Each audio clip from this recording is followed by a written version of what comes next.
sebenarnya tentang kedaulatan atau ketahanan energi itu tidak ada kaitan langsung sebenarnya dengan apa yang disebut corporate action.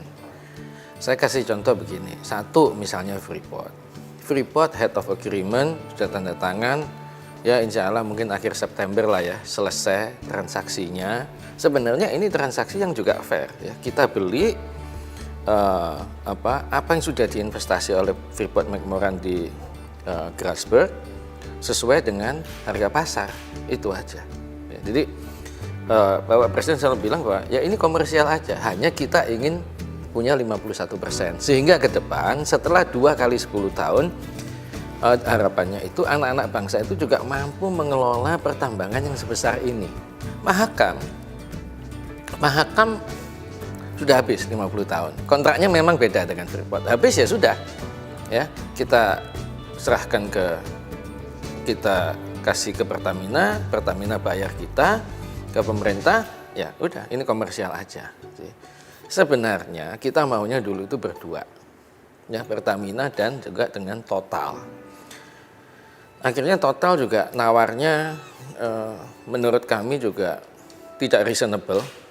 Ya, secara komersial ya sudah, kita tinggal aja Total.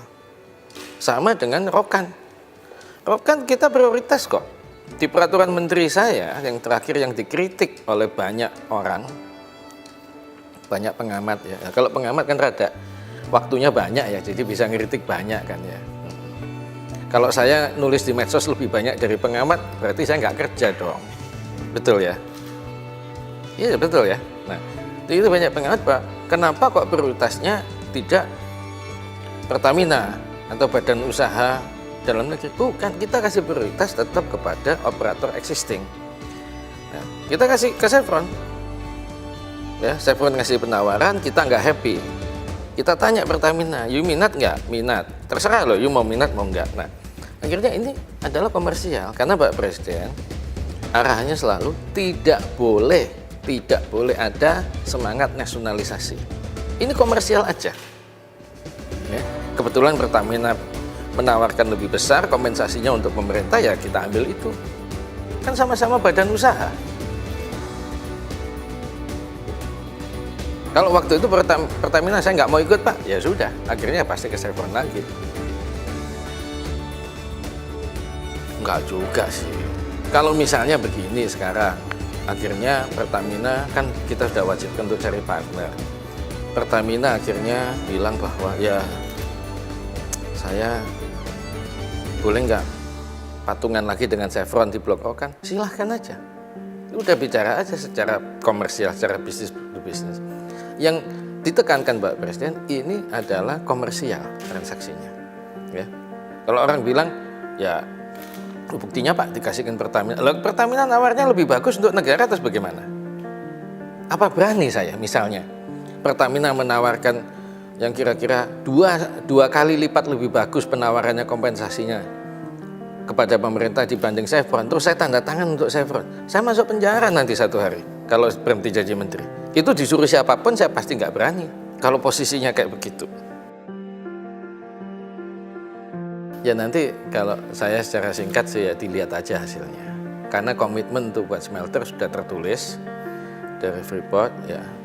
Dari kontrak karya menjadi IUPK, OP itu juga sudah tertulis, sudah oke. Stabilitas investasi sudah oke. Penerimaan negara lebih besar secara persentase juga sudah oke. Nah, tinggal ini penyelesaian akuisisi sahamnya. Gitu. Nah kalau gagal-gagalan ya dilihat aja nanti September atau ya awal Oktober lah paling lambat. Ini selesai nggak kan gitu. Nah, kalau selesai kan ya sudah. Kalau sekarang selalu ngomong semua, kenapa tidak langsung 2021 diambil lagi? Ini kalau ngulangi lagi sedikit. Kita bilang kalau ini dikelola oleh anak-anak bangsa kita sendiri secara teori bisa, tapi tidak ada bukti kita itu pernah mengelola tambang sekompleks ini loh. Ya, gitu. Secara teori bisa. Ya. Jadi ini sebenarnya transaksinya lebih komersial. Saya hanya mengalami susahnya itu sekitar 20 bulan. sampai hari ini loh, ya. Karena tugas saya baru dikasih bulan November kali ya, November akhir. Saya tugas di sini pertengahan Oktober 2016, dari November akhir sampai sekarang 20 bulan lah. Dari 3,5 tahun. Kalau 3,5 tahun kan panjang, 42 bulan, separuh lebih ditangani oleh Pak Dirman kalau nggak salah, dan sebagian Pak Luhut lah sedikit. Sebenarnya alatnya begini, satu, banyak keputusan-keputusan pemerintah sebelumnya itu yang membuat Freeport itu bisa bertahan untuk minta perpanjangan.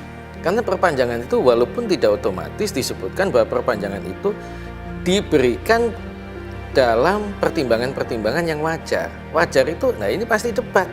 Sudah bayar pajak tidak, sudah bayar royalti tidak, lingkungan hidup bagaimana, ini kan pasti debat panjang. Itu satu. Kalau yang kedua, alatnya apa?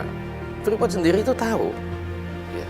Semua materi yang harus dinegosiasi, mulai kepemilikan saham, sampai proses pengolahan, ya, sampai detail pengelolaan manajemen itu semua mereka hafal. Dan kita mesti siap juga, ya, timnya mesti siap. Ya pasti setengah mati, ya pasti setengah mati. Mereka tahu detail kok. Bahwa ini sebenarnya akuisisi secara komersial saja. Ya, pertimbangannya itu adalah commercial business judgment, lebih kepada itu. Kalau kita mau gagah-gagahan, tidak kita perpanjang 2021 segala, pasti masa arbitrase. Yakin saya. Ya. Kalau masa arbitrase yang paling dirugikan adalah Papua, Pemkap Mimika. Kalau penerimaan negara ya 800 juta US tahun, nggak besar. Tapi impact terhadap perekonomian di sana itu besar. Ya, satu. Yang kedua, tambangnya bisa bermasalah ini, bisa ambruk. Ya, kan kalau kita lihat ini tambang bawah tanah, mungkin terowongannya secara total sekitar 500 km. Kalau ini dibiarkan aja, dispute mereka berhenti kerja, kita juga nggak masuk, ya, menyelesaikan arbitrase 2 tahun aja, 3 tahun, ambruk tambang. Nah kalau ambruk mau dibuka lagi, cost-nya berapa miliar dolar?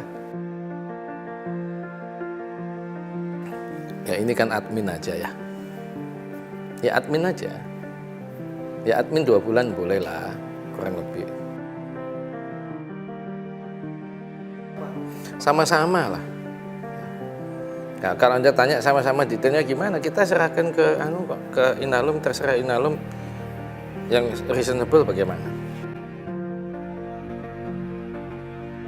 Loh, makanya manajemennya sama-sama. Ya itu aja sih, nggak ada lain.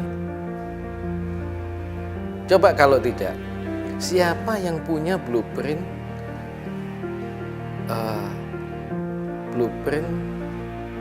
site di Grasberg itu, ya, yang lengkap. Jadi baik blueprint deposit, di blueprint program kerja, ya, blueprint operasi, dan blueprint safety. Coba siapa yang punya? Freeport McMoRan yang punya. Nah kalau manajemennya sama-sama, itu mestinya bisa dikelola sama-sama, sehingga persiapan 2 kali 10 tahun itu phasing out, supaya kita bisa ngelola itu. Ya mungkin ini generasi selanjutnya lah ya, bukan zaman saya. Kan 20 tahun lagi saya pasti nggak di sini. Itu saya kira domainnya lebih ke domain Kementerian Tenaga Kerja ya, karena ini kan hubungan kerja industrial. Jadi ya mestinya ngikuti aturan aja.